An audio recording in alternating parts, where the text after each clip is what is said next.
อย่าทิ้งคนที่ร่วมสู้อยู่เคียงข้างอย่าลืมคนที่ร่วมสร้างทางยิ่งใหญ่อย่าละเลยคนที่ดีมีน้ำใจอย่าลืมเป็นผู้ให้เมื่อได้ดีเมื่อมีกินอย่าลืมถิ่นที่เคยอยู่เมื่อรอบรู้อย่าลืมครูที่เคยสอน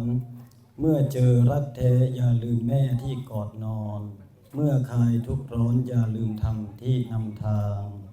ขอนอบน้อมแด่คุณพระรัตนตรัยขอกราบถวายความเคารพและขอโอกาสพระมหาเถรานุเถระ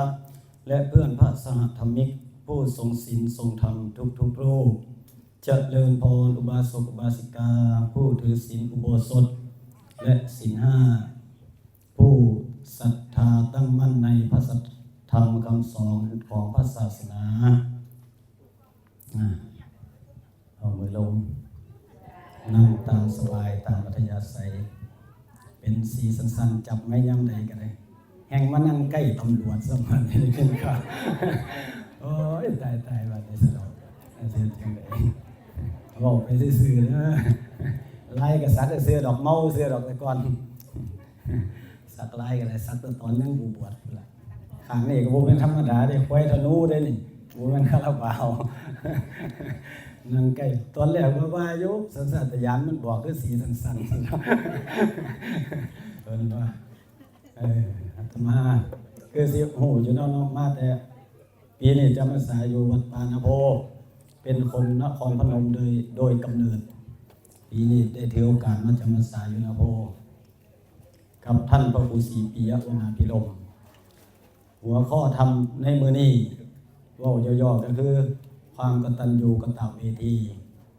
ต่อผู้ที่มีพระคุณผู้ที่มีพระคุณนี่มีไปแน่พ่อแม่ครูบาอาจารย์สถานที่แม้แต่กัลยาณมิตรเพื่อน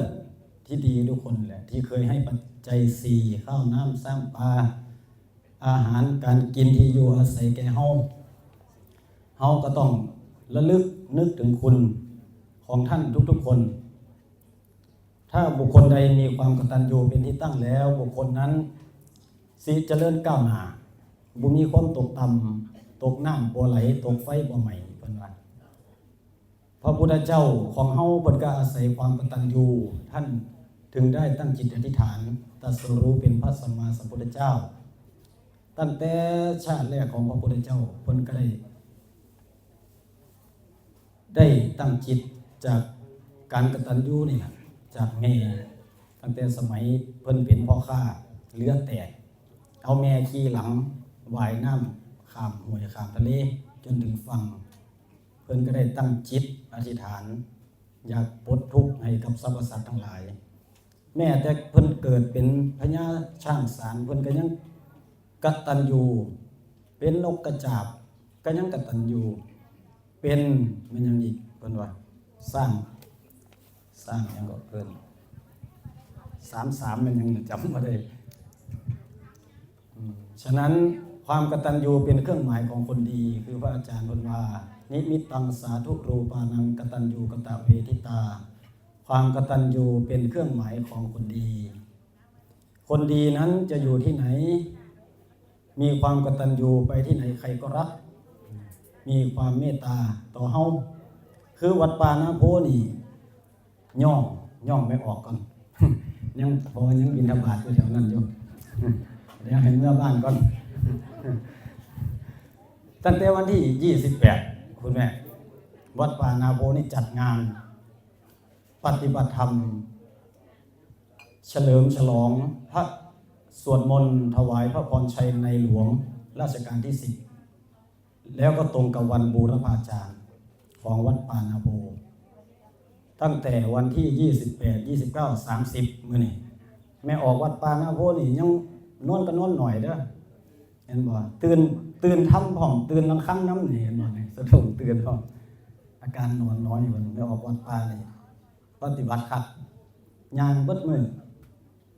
แต่มีแต่พระน่ะฝนตกบ่ได้พระถึงฝนบ่ได้ก็มอมอยากบางอยู่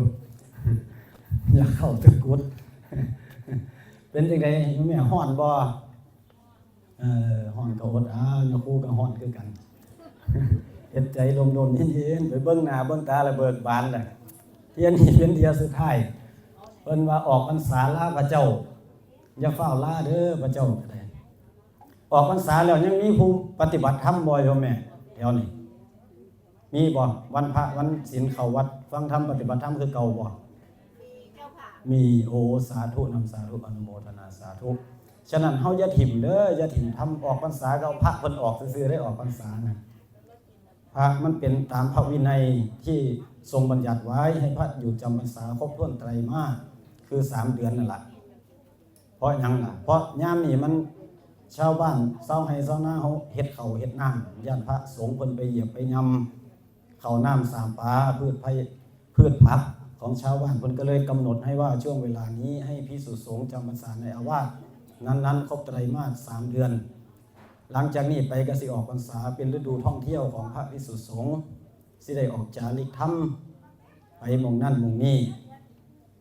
ฉะนั้นก็ว่าฮอดใส่ละวัดป่าคือการจัดปฏิบัติธรรม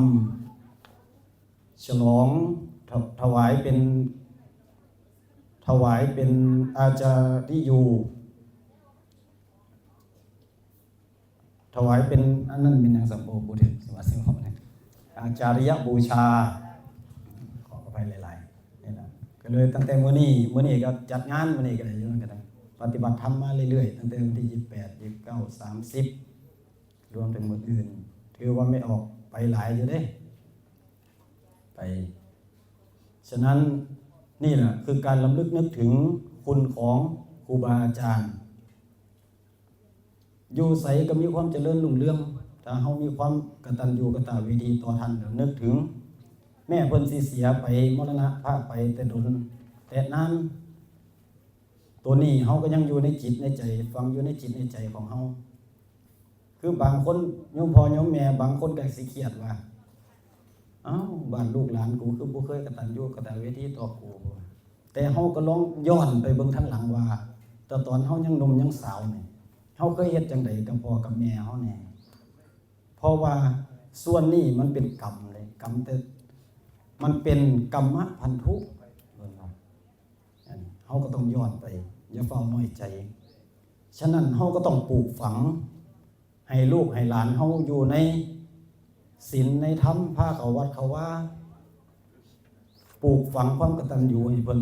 ซุมื้อนี้เด็กน้อยซุมื้อนี้มันลืมยุคหันหน้าให้หนังหันหน้าให้หนังหันหลังให้วัดแล้วซุมื้อนี้โยมแม่น้อยคนได้อยู่นี่สิมีอายุไผอายุ30แน่จะได้ยกมือให้เบิ่งนั่นน่ะบ่มีเนาะนั่นล่ะเห็นบ่ต่ำกว่า30หรือต่ำกว่า40ลงไปนี่สิบ่มีเข้าวัดเลยน้อยคนสิเข้าวัดซุมื้อนี้แห่งข่าวพระดังๆคือซุมื้อนี้ยังคักคนเด็กน้อยวัยรุ่นเขาแห่งทันข่าวได้โยมแม่มันบ่คือเฮาเด้เฮาก็ทันอยู่หรอกแต่ท่านก็บางทีก็ถือข่าวผิดตัวไอ้ที่เขาอันบ่มีบ่จริงก็แม่นบางเทื่อนะฉะนั้นเฮาก็ต้องปลูกฝังตั้งแต่ยังเด็กยังน้อยคือแต่ว่าอาตมาเชื่ออยู่หรอกว่าอยู่นี่ศรัทธาแต่ละคนนี่มาแต่เห็นตนาเก่าๆแหละโยมแม่3คนนี่ก็อยู่แต่ทั้งหน้าเฮ็ดชื่อได้ตลอดนี่ตาตัวหัวยังว่าอันนี้ก็จนเชื่อสุดท้ายแล้วก็ยังมากคือเก่า